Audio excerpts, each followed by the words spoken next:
Okey, saya dah record. So tak apa, buat masa ni kita masih gunakan syarahan menggunakan cara ni lah, synchronous dulu. Nanti tengok keadaan kita sebab tengok internet pun jangan slow je semua orang. Okey, kita akan start sikit. Saya akan cerita pasal kursus ni.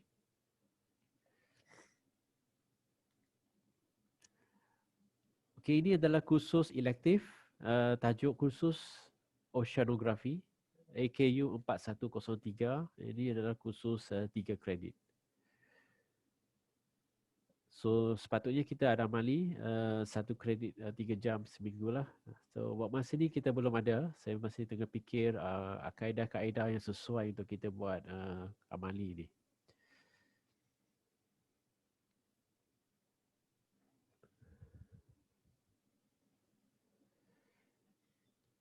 Okey, apakah dia punya hasil pembelajaran? Yang pertama adalah menghubungkan faktor fizikal, kimia dan biologi dengan ekosistem lautan, menentu ukur kesan aktiviti antropogenik ke atas perubahan dalam struktur dan fungsi ekosistem lautan, menjelas pendekatan bagi penyelesaian masalah dalam pengurusan lestari ekosistem lautan untuk aktiviti perikanan dan aquaculture.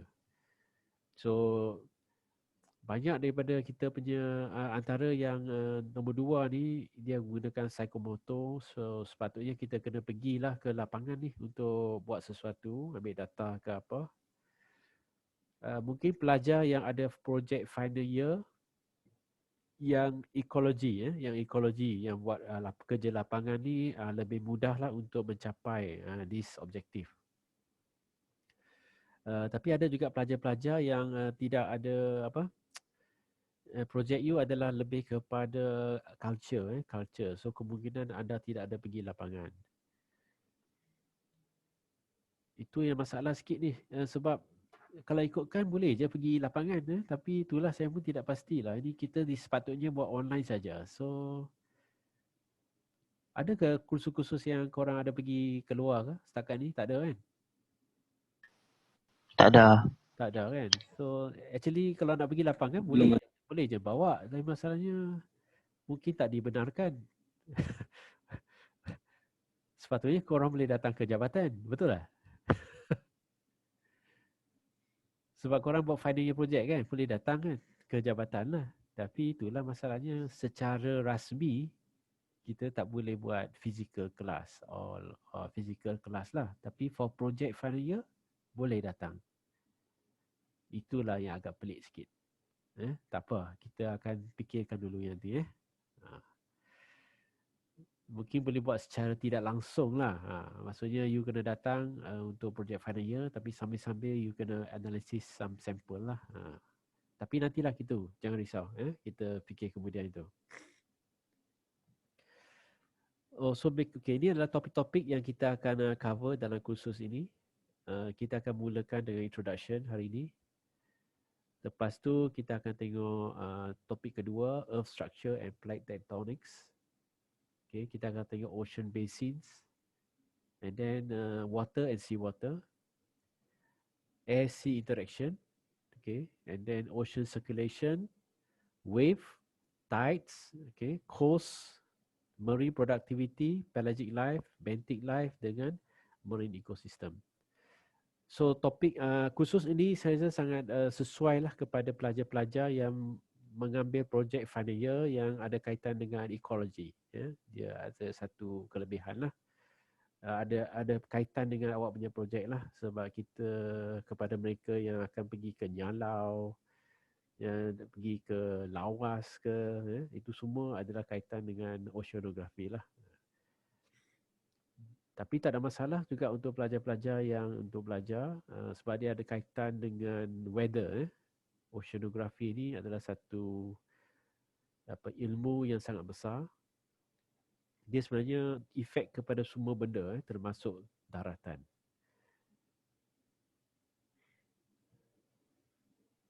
Ini adalah dua reference yang kita akan pakai untuk kursus ini. Okay, kalau you scan QR code ni, you boleh dapat dia punya, boleh download dia punya file. Atau you ambil link yang saya tulis kat bawah ni, HTTPS ni semua ni. So you boleh dapat dekat, mana pergi dah?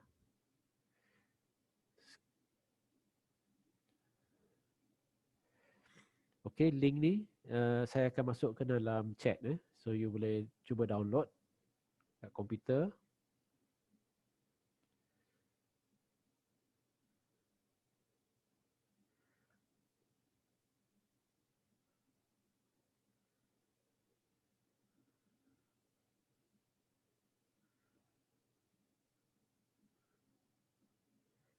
Okay, link yang pertama. Okay, saya dah bagi dalam chat.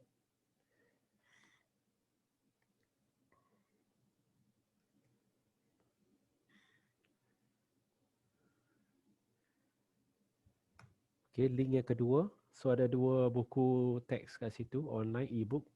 So boleh download. Itu adalah bahan rujukan kita lah untuk kursus ni.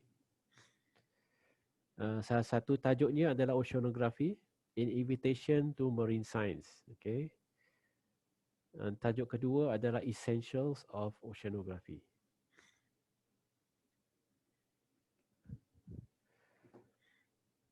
So dapat buka tak link tu?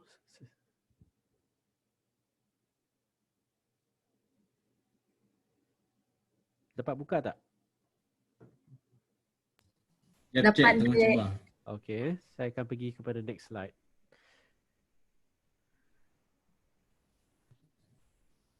So bahan-bahan pengajaran saya ni adalah berdasarkan kepada kedua-dua buku tu lah. Saya ambil campur-campur antara kedua-dua.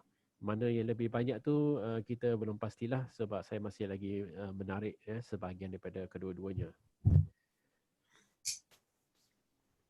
Okay, oceanography, apa maksud oceanography tu?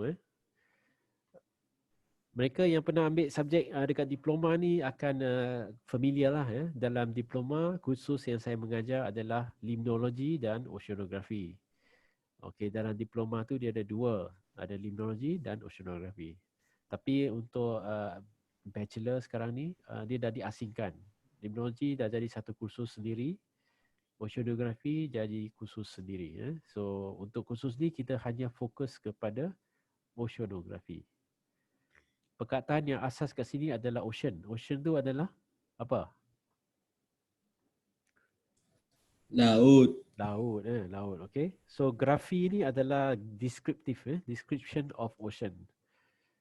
So sebenarnya kita kalau gunakan perkataan the study of ocean, dia akan dipanggil sebagai oceanology. Oceanology. So dalam rangka kurikulum baru nanti kita bercadang untuk menukar kepada oceanology. Oceanology. Supaya berbeza dengan aquaculture ni. Nama yang lagi glamour, yang biasanya yang kita panggil juga adalah marine science. Marine science. Satu nama yang agak popular yang sama taraf dia dengan oceanography. Maksud dia lebih kurang sama. Jadi kalau ada yang belajar lebih ni pergi kepada, ada pelajar-pelajar yang lepas diploma dia nak sama belajar, ada yang pergi untuk belajar marine science dekat, I think ada dekat UMT atau dekat Sabah.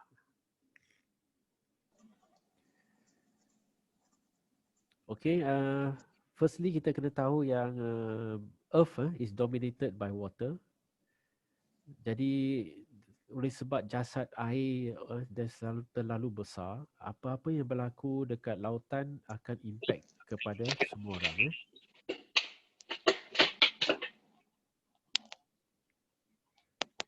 Okey, sedikit maklumat pasal ocean kita.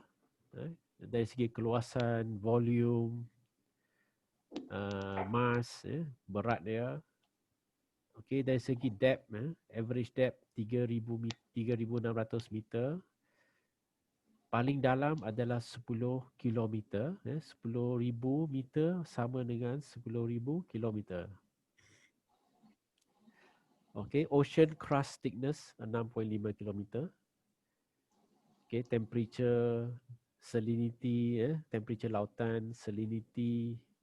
Salinity adalah lebih kurang 34,482 gram atau kalau dalam biasanya dalam kita belajar water quality, dia dipanggil juga sebagai 34 PPT, PPT, parts per thousand.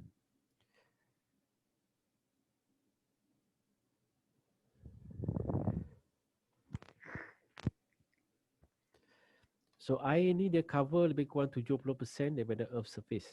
World ocean ni besar dan ada beberapa lautan-lautan utama.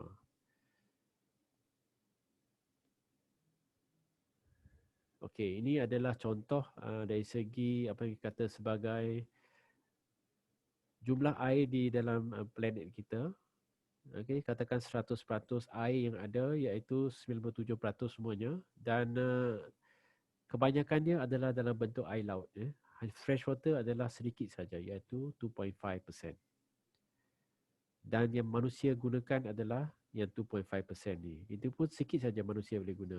Sebab fresh water ni kebanyakan disimpan dalam glacier. Glacier ni adalah ais. Permafrost pun sama ais. Yang simpan dalam tanah adalah groundwater. Yang ini yang kita boleh ambil. Okey, ada lagi sebahagian yang diguna oleh manusia ni lagi sikit lagi iaitu kita ada fresh water, kita ada river, wetland, dalam tanah, di udara. So nampak sangat sedikit saja yang sangat penting untuk manusia. Kebanyakannya adalah air yang kita tidak dapat guna tapi ada di persekitaran kita iaitu lautan dan dalam bentuk ais.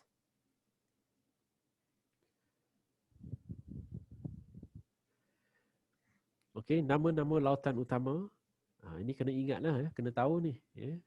Yang ni yang pertama adalah dekat dengan kita di antara Malaysia dengan Amerika atau Japan dengan Amerika. Di antara mereka dipanggil sebagai Pacific Ocean. Pacific Ocean.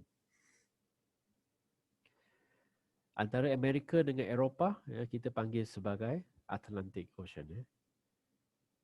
Lepas tu di antara Malaysia dengan Afrika atau India kita panggil sebagai Indian Ocean. Okey, di belah utara adalah bulat. Ini dipanggil sebagai Arctic Ocean. Dan yang paling bawah, di bawah ada certain level di sini dipanggil sebagai Southern Ocean. Tapi ini hanya nama sebenarnya. Adakah lautan-lautan ni sama dari segi air dia? Saya nak tanya. Okey, tengok ada nama-nama lain-lain ni kan. Tapi adakah sebenarnya mereka satu jasad yang sama?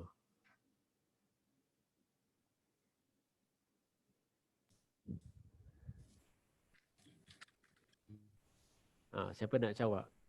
Sama. Sama kan, Cik? Sama? Kenapa? Kerana ada air masin. Semua air masin kan? Semua air masin. Dan sebenarnya dia semua bersambungan. Dia semua berkait, bersambungan. So sebenarnya dia semua adalah air yang daripada jasad yang sama.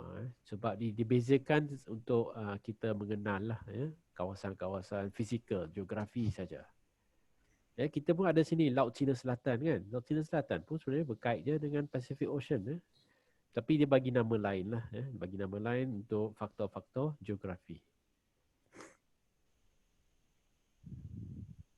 Okey, lagi ciri-ciri, beberapa ciri-ciri menarik pasal lautan kita. Okey, yang paling dalam kita dah tahu di sini, tadi disebut Pacific Ocean. Lebih kurang 4,000 meter. Atlantic, Atlantic ini adalah average dia, average depth dia. Indian Ocean, ketiga-tiga ni walaupun dia paling dalam dengan kekurangan ni lebih kurang sama, semua lebih kurang 3,000 meter average. Yang agak cetek tu adalah yang di utara tu, iaitu Arctic Ocean. Tapi kalau kita bandingkan antara ocean kedalaman dia dengan daratan, kalau kita tengok di sini. Paling dalam di ocean adalah tempat yang dipanggil sebagai Mariana Trench. Mariana Trench. Kedalamannya adalah 11,000 meter atau 11 kilometer. Tapi tempat yang paling tinggi di daratan adalah apa? Mount Everest, paling tinggi. Tapi Mount Everest hanya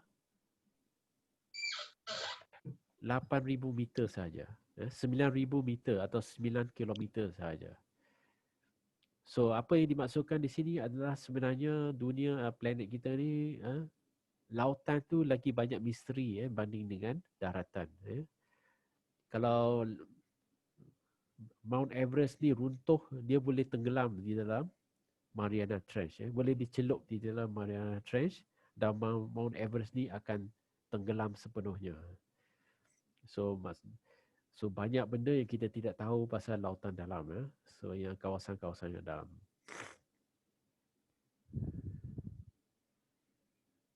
Okay, the next part yang kita nak pergi ni adalah dari segi the history of marine science lah. Macam mana manusia ni belajar atau mengembara lautan kita daripada zaman dahulu lah. Ini dia tengok evolution of people lah untuk travelling in the ocean. Innovation mereka pada zaman dahulu antaranya adalah benda ni. Very simple punya structure, tapi dia memberi makna yang besar kepada manusia pada zaman itulah. Ini adalah chart lautan, navigational stick chart yang menggunakan bambu daripada Micronesia, Marshall Islands. Jadi orang zaman dahulu ni dia gunakan cengkerang dengan bambu. Sebab di cengkerang-cengkerang ni adalah island-island dia, pulau-pulau. Jadi dia tahu kedudukan jarak antara satu pulau ke satu pulau berdasarkan kepada panjang bambu ni.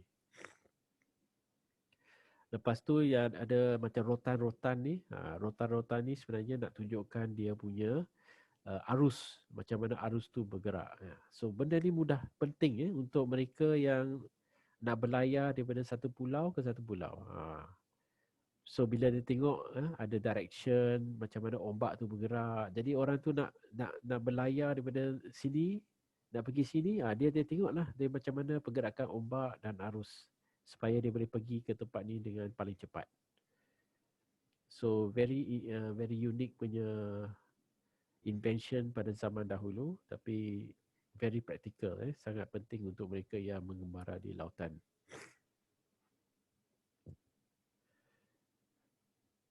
Ini penggambaran dia ada lebih apa kata moden lah. Ini moden lah ni. Ini dipanggil sebagai Battlescape. Battlescape. Dia macam submarine tapi dia lebih kuat daripada submarine sebab Battlescape ni digunakan untuk lautan dalam saja. Sebab kenapa dia perlu tebal? Dia punya dinding ni. Siapa tahu? Apa beza submarine dengan Battlescape?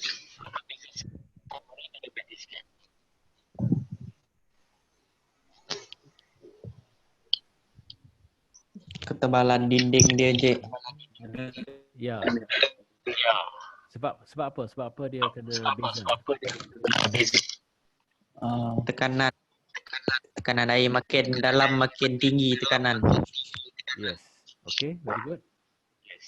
So inilah dia yang kita tahu bila kita turun ke dalam air kalau kita terjun dalam air you boleh rasa you punya telinga tu ada pressure. Itu pun laut yang biasa aja, kedalaman biasa. Tapi kalau you turun ke laut dalam, memang you akan ada masalah. Pressure tu akan menghimpit badan kita. So that's why kita perlukan macam Battlescape ni. Battlescape tebal dia, ketebalan dia adalah 7.3 inci. Dia punya dinding dia 3 inci tebal. So supaya manusia di dalam tu tidak mati kena kompres dengan pressure ni. So this one dia boleh turun sampai, ini adalah Trieste, nama dia Trieste. Ini adalah Battlescape yang dapat turun ke dalam Mariana Trench yang paling dalam. Ya, pernah turun. Ni basic sikit yang lain-lain lah. Ada macam-macam. Ini adalah apa? Tahun 1930-an. And then ini yang agak baru. Alvin 1964 yang lebih canggih. Okey, selain daripada itu, ini adalah innovation yang mungkin student diploma perikanan pernah tengok. Nama dia adalah sextant. Sextant yang perempuan ni pegang. Okey, ini adalah alat yang digunakan pada zaman dahulu untuk mengukur latitude, location di mana kita berada antara north dengan south, sebab dia ada tengok matahari. Tapi dia ada masalah kalau nak tengok dari segi longitude. Ni tak dapat. Kedudukan antara east dengan west dia tak dapat. So orang ni pula ya yang invent alat untuk mengukur determine location on longitude. Okay, ini longitude dan mereka menggunakan macam jam jam yang dipanggil sebagai chronometer. Sebab di lautan ni sangat penting untuk kita ketahui location kita, iaitu latitude dengan longitude. Kalau tidak kita akan sesat lah. Tak jumpa-jumpa daratan. Dan zaman sekarang ni semua orang ada. Dalam setiap handphone kita ada. Iaitu Global Positioning System, GPS. GPS menggunakan satellite. Satellite yang kelilingi bumi. So dengan hanya 3 satelit pun dah kita boleh tahu kedudukan. Tapi yang GPS yang biasa digunakan, dia akan ambil data daripada 12 satelit. So bila 12 satelit ni semua dapat detect, so dia dapat kita punya position very very accurate. Mungkin dalam beberapa meter je ralat dia.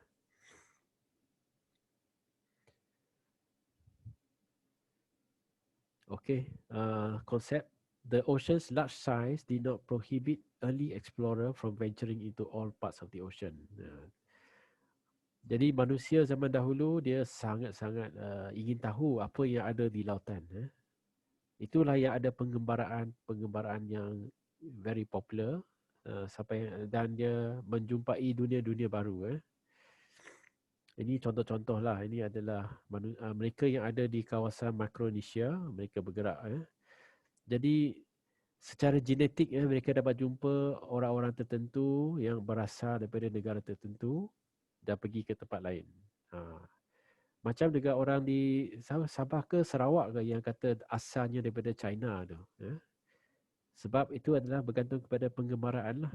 Dan zaman dahulu tak ada kapal terbang. Semua datangnya secara berlayar. Ini adalah Viking. Viking punya pelayaran pun ada. Macam-macam mereka pergi. Daripada Eropah pergi sampai Amerika pun ada. Sebab itu dia orang ada di rata-rata tempat. Masa Malaysia dijajah pada zaman dahulu pun, mereka datang menggunakan apa? Kapal lah kan. Masa Portugis datang ke Melaka. Dia datang dengan kapal perang dia lah. Sama aja. Mereka adalah pelayar-pelayar yang hebat. Ini adalah satu pelayaran yang sangat popular, yang sangat menarik. Orang kata orang ni lah yang jumpa Amerika, Columbus, Christopher Columbus. Okay. Tapi kalau ikut rekod, ada rekod yang mengatakan bahawa bukan dia yang jumpa Amerika. Orang yang jumpa Amerika datang daripada China. China. Apa nama dia? Saya lupa. Laksamana Cheng Ho nama dia. Cheng Ho. Zheng He. Dia punya carta daripada China tu dah lama dah dia buat. Dan peta dunia dah ada. Cuma mungkin dia tidaklah masuk untuk membuat koloni dan sebagainya lah. Tapi mungkin Christopher Columbus ni sampai dan dia membuka koloni di Amerika. Ni James Cook. James Cook.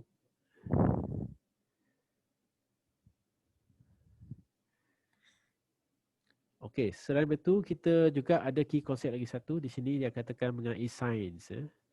Sebab oceanografi ni sangat besar. Jadi macam mana mereka dapat ilmu berkenaan dengan oceanografi ya. Sebab oceanografi terlalu banyak benda yang berlaku dalam lautan.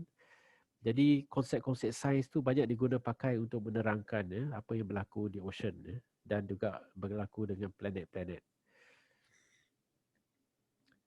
Ini datangnya lah. Okay. Daripada observation. First kita tengok benda, kita tengok. Itu dipanggil observation.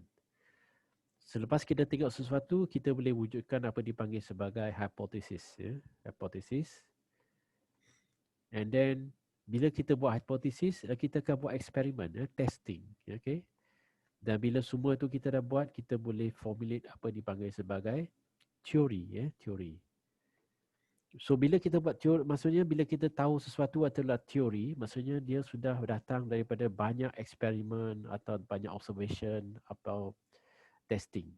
Dia bukan setakat cakap daripada minda yang kosong. Teori ni datang daripada well substantiated explanation of some aspect of natural world that can incorporate facts, laws, logical inference and tested hypothesis. So kamu sekarang kebanyakan buat project final year. Project final year ni biasanya you kena ada hypothesis. Hypothesis.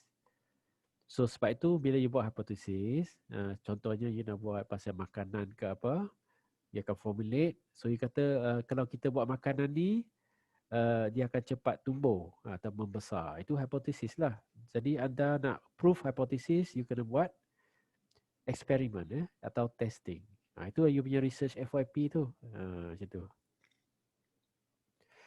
Kalau awak punya research tu berkait dengan ekologi, you kena buat hipotesis jugalah. Maksudnya di kawasan lawas ada biodiversity yang sangat tinggi. Lepas tu you pergilah ambil sampel dekat lapangan untuk test betul ke tak. Atau you kata tempat tu ada pollution. Jadi you pergilah test, ambil water quality dan sebagainya untuk proof sama ada pollution atau tidak. So ini adalah istilah-istilah sains di mana datangnya teori. Teori. So selepas anda buat testing, anda ada hipotesis, maka anda akan datang dengan teori lah. Okey, inilah teori-teori pasal pembentukan planet planet ni.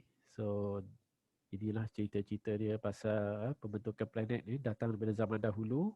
Ada letupan besar, pembentukan apa dipanggil sebagai nebula.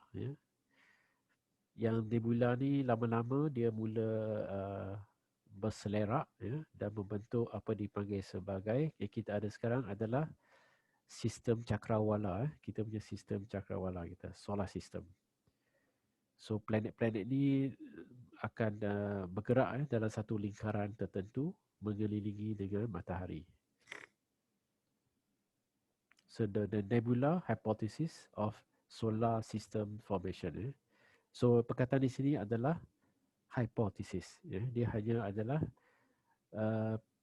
pandangan daripada minda seorang saintis. Dia belum lagi diuji, tidak dapat diuji sebab ini adalah sesuatu yang terlalu abstrak. Tidak dapat diuji dengan sains. So macam mana planet tu terbentuk bila ada a cloud of particles, a cloud of formation tu. Partikel-partikel ni dia ada yang berat dan ada yang ringan. Jadi yang berat-berat ni dia pergi ke tengah. Dia akan buat menyebabkan berlakunya core, membentuk core untuk planet tu. Dan partikel yang ringan ni akan berada di atas, lama-lama mereka akan mengeras dan membentuk satu sfera.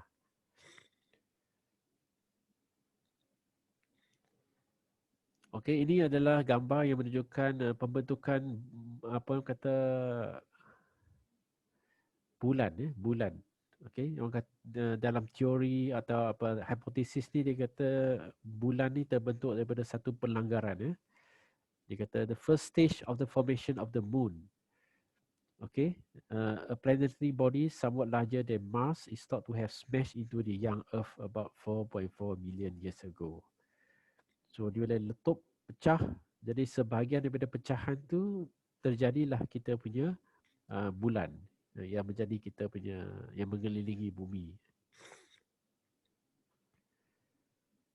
Okay, dia kata rocks brought from the lunar surface of Apollo astronaut suggest the ejected material condensed soon after and become our moon.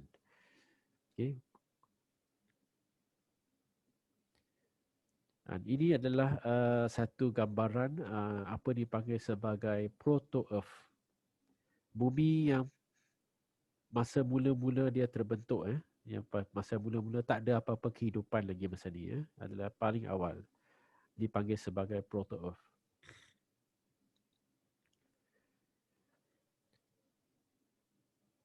Okey, jadi proto-Earth, daripada Earth kita ni dia ada lapisan kan. Tadi kan kita cerita dia ada banyak lapisan dan density dia berbeza. Earth has difference in composition and physical and property that create layers such as lithosphere and the plastic asthenosphere, which is capable of flowing slowly over time. Okay, lapisan yang paling dalam dipanggil sebagai inner core, inner core. Satu lapisan yang rigid, yang keras.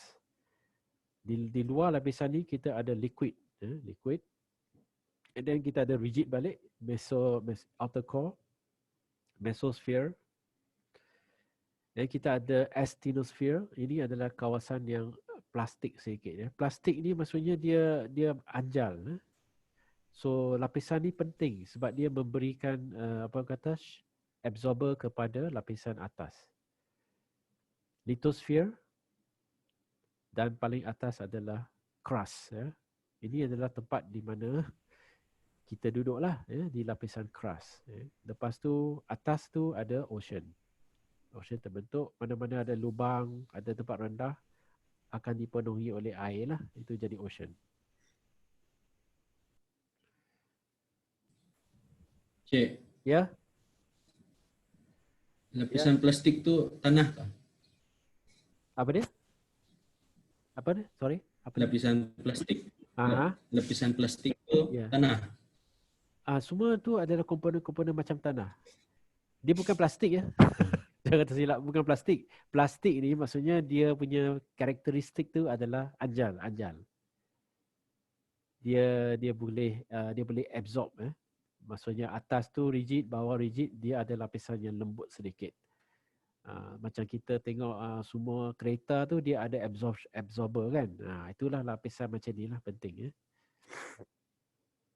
Tapi komponen-komponen ni kebanyakan adalah tanah lah. Tapi kalau yang bawah ni mungkin dia lebih kepada, itu dia kata dia ada bahan-bahan kimia dia sendirilah.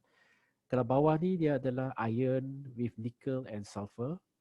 Okay, lepas tu dia boleh pergi kepada silicate. Okay, yang paling atas ni adalah granite dengan rocks. So dia rigid ni keras. Rigid ni keras mungkin batuan-batuan. Jadi silicate dan ni material yang lain lah.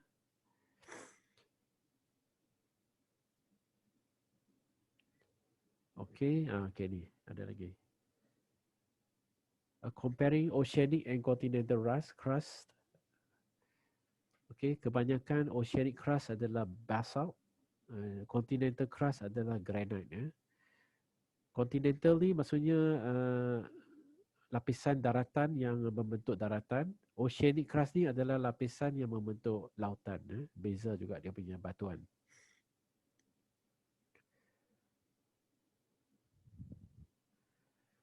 Okey, gambar ni dia nak tunjukkan bahawa air kan, lautan kita ni dia dah fix. Location dia tak boleh pergi mana dah. Dia bulat kan. Dia bulat, planet kita bulat. Lautan tu dah fix dah, dia punya air dia. Kalau kita letak sesuatu di atas air, dia akan terapung. Macam kapal. Okey, kalau kapal tu berat, dia akan turun sedikit, dia akan tolak air tu. Air tu akan pergi ke mana? Agak-agak pergi mana?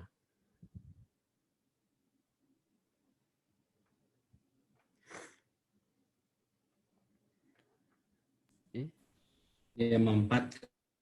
Dia mampat, tapi air tu dia tak pergi mana, dia masih ada di tempat yang sama, cuma dia mungkin pergi ke tepi lah.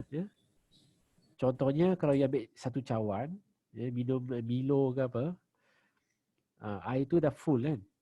Cuba you letak satu benda dalam air tu, tolak dia. Apa jadi pada air tu? air itu akan melimpah daripada cawan biasanya lah kan, sebab you tolak sesuatu ke dalam air. Itu ada dipanggil sebagai displaced water. Displaced water, dia akan tolak air itu. Cuma air itu tidak keluar dari cawan sebab tak ada cawan di sini. Ini adalah satu jasad yang sangat besar, jadi air itu akan pergi naik sedikit ke tepi. Tapi kita tak nampak lah sebab dia terlalu sedikit. Sebab itu bila kita tengok cerita-cerita yang macam ada batu besar jatuh dalam air, runtuhan dan batu-batuan jatuh dalam air, apa yang berlaku adalah dia terjadi ombak yang besar, macam tsunami. Itu boleh berlaku. Jadi mana datangnya lautan, konsep ni, Earth yang masa awal tu tidak ada ocean. Ocean tu datang kemudian, dan ocean ni datang bila ada banyak gas yang terbentuk daripada gunung berapi. Dia naik atas bentuk awan. Dan lama-lama awan ni akan mula hujan. Hujan air lama-lama dia akan menambah sampailah planet kita dipenuhi oleh air.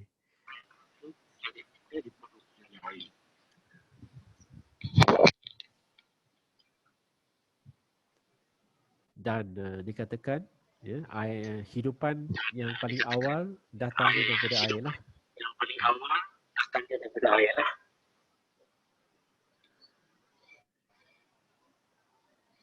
Okey, gambar ni pula menunjukkan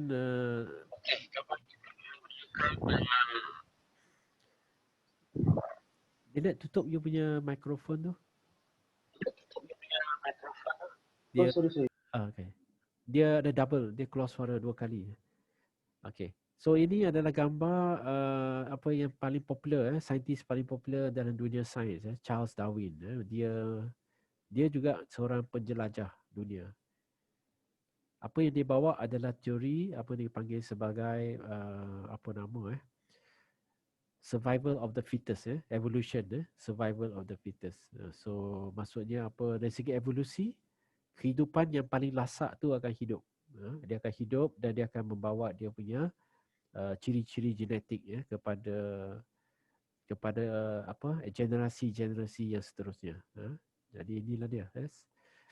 Macam mana kehidupan bermula daripada lautan sampailah ke daratan, berdasarkan kepada evolusi. Evolusi. Okay, ini just nak tunjukkan bahawa ada orang ni, Stanley Miller ni, dia cuba buat simulasi eksperimen dunia zaman dahulu, di mana dia campurkan bahan-bahan seperti hidrogen, carbon dioxide, metana, amonia dalam air, dan dia boleh menjadi prebiotic soup, macam bahan kimia yang sesuai untuk hidupan. Ini adalah eksperimen lah orang ni.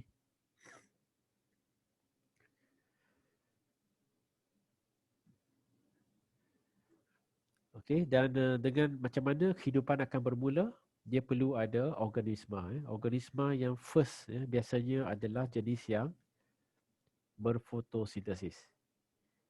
Ya, sebab masa tu dia tidak ada apa-apa dan gas kita pun banyak karbon dioksida di udara. So organisma yang paling sesuai masa ni adalah yang jenis berfotosintesis. Dia tak perlu cari makanan, dia hanya menggunakan cahaya air dengan karbon dioksida. Okay. Hasilnya dia mengeluarkan oksigen dengan gula. Jadi lama kelamaan planet kita akan dipenuhi dengan oksigen, tumbuhan. Semua tumbuhan akan hidup. Di dalam air kita ada phytoplankton, di daratan kita ada pokok, kita ada swarm. Semua adalah fotosintetik. So mereka ni membentuk oksigen lah, memberikan oksigen kepada planet kita. Lama-lama ada air banyak, lama-lama hujan semua turun, oksigen kita meningkat, jadi organisma lain boleh evolusi.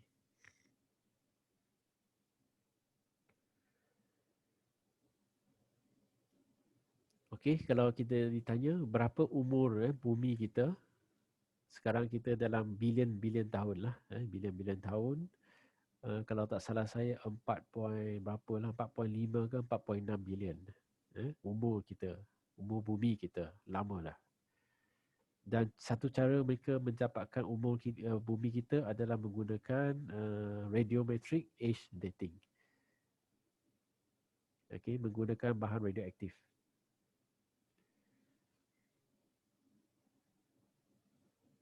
Okay, kita nak habis dah rasanya. So this is iaitu pembentukan zaman dahulu, Big Bang, dikatakan Big Bang, dan membentuk galaksi. Okay, lepas tu membentuk nebula yang membentuk kita punya sistem cakrawala. Ini adalah bilion tahun.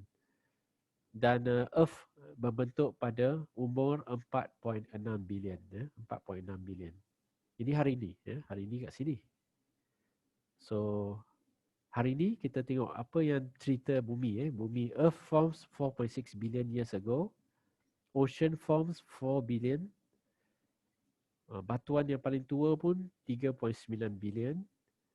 Fosil yang pertama ditemui pada umur 3.5 billion.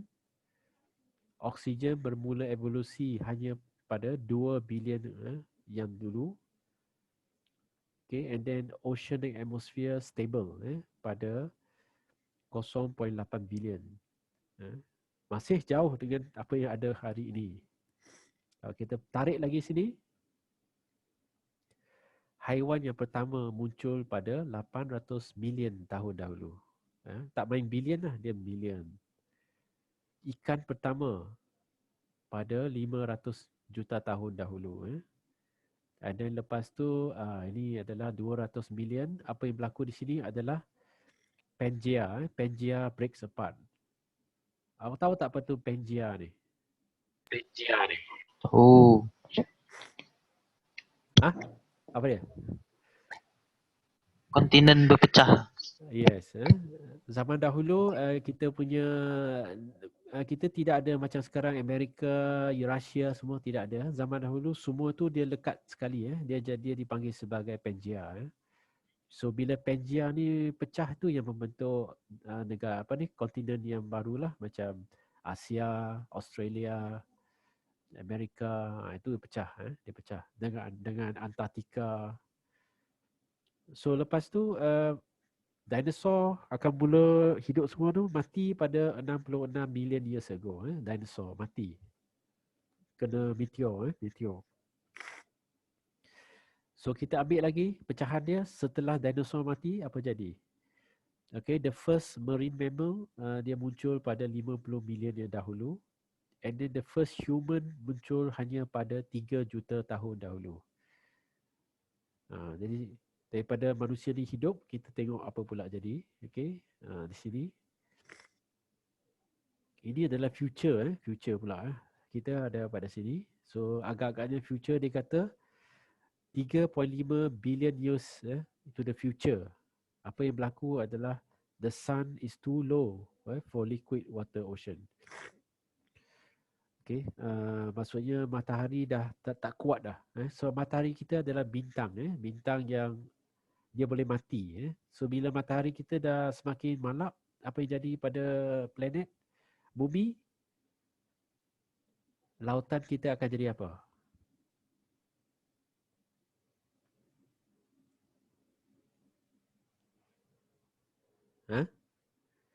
Bila matahari dah perlahan, apa jadi pada lautan kita?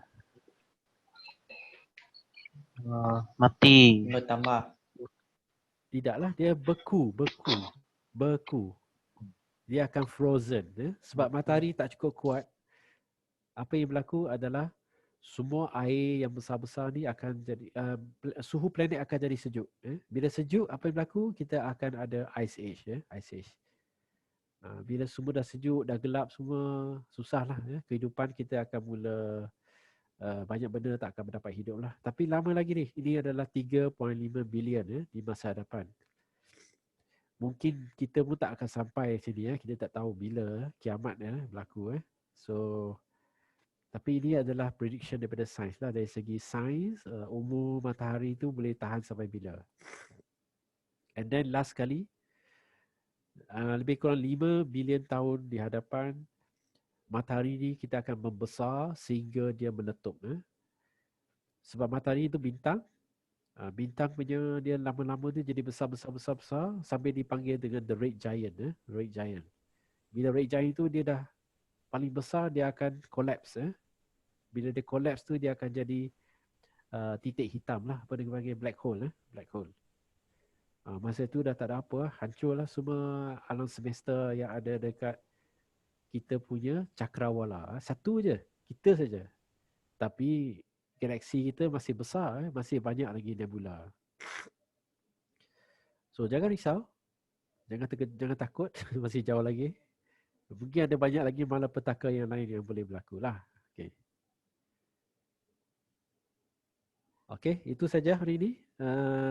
Just introduction. Kenapa kita belajar semua ni? Kenapa oceanografi? Kita nak belajar oceanografi, tapi kenapa kita belajar pasal sains, kita belajar pasal planet? Semua sebab planet kita, bumi kita adalah bumi ocean. Kita adalah bumi lautan. Apa-apa yang berlaku di lautan ni ada kaitan dengan kita. Dan lautan ni pun terbentuk disebabkan oleh terbentuknya planet, planet bumi. Dan lautan ni ada pada hari ini pun disebabkan oleh benda-benda yang berkait dengan planet, planetary. Kedudukan bumi kita adalah pada paling ideal. Kenapa tidak planet lain? Macam planet Mars, planet apa lagi yang sebelum kita dan selepas kita, mereka tidak ada lautan. Tapi bumi saja yang ada lautan. Sebab kedudukan kita dekat kedudukan yang terbaik dengan matahari, di mana kita boleh membentuk atmosfera. Atmosfera yang ada oksigen, yang ada tumbuh, boleh menyebabkan ada air dan menyebabkan banyak kehidupan yang boleh hidup. Tapi ini semua ada kaitan lah nanti. Bila kita belajar oceanografi nanti, ada banyak topik yang ada kaitan dengan matahari. Ada kaitan dengan bulan. Ada kaitan semua tu. Okey, ada apa soalan?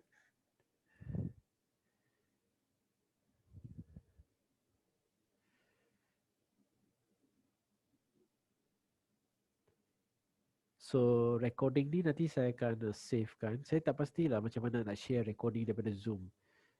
Biasa recording ni sangat besar file dia. So tak tahulah kita tengok cara-cara untuk kita buat kelas ni. Sebab masa ni kita buat macam ni lah kelas kita. Saya bagi kelas macam biasa. Mungkin akan datang kita ada sedikit perubahan. Mungkin bukan saya bagi kelas, korang lah bagi kelas pula kan. Saya bagi nota, saya bagi awal-awal. Kita ada 14 orang ni, nanti setiap minggu ada seorang yang akan bercakap. Kita cuba sesuatu yang baru. Boleh. Ada soalan? Apa-apa, siapa-siapa nak tanya apa-apa?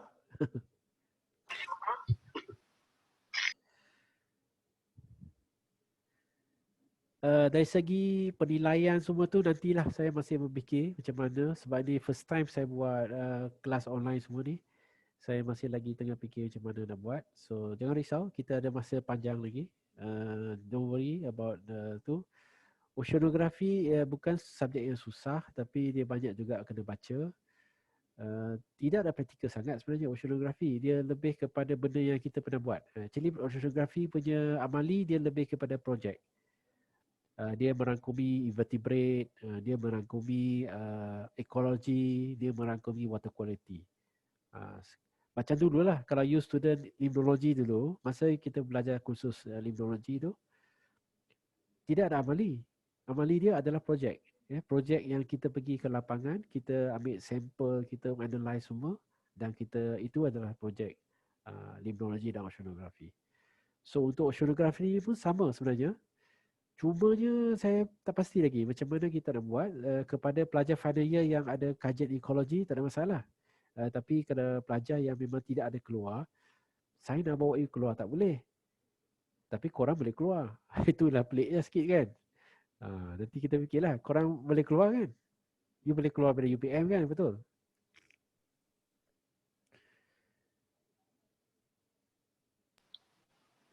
Boleh. Boleh kan? Atau you mungkin you boleh buat projek di dalam kampus ini. Tapi cumanya kita tak boleh declare sebagai amali atau kelas. Tapi korang boleh pinjam peralatan daripada lab dan korang boleh pergi ambil sampel. Boleh analyse dekat lab. Macam tu boleh.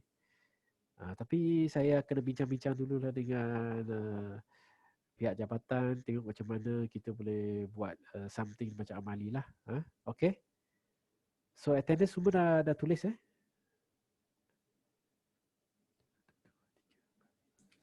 Dah cik.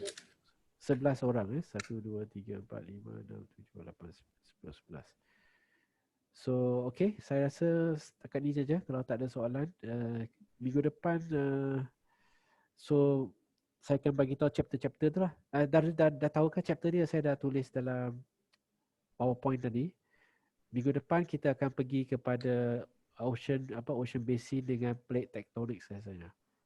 Itu kita akan tengok. So baca dulu topik-topik tu. Mungkin minggu depan kita ada quiz atau sebagainya lah. Macam mana kita nak buat quiz online ni saya tak pasti. Nanti saya akan cuba ikhtiarkan lah. Okay? Ada lagi apa-apa?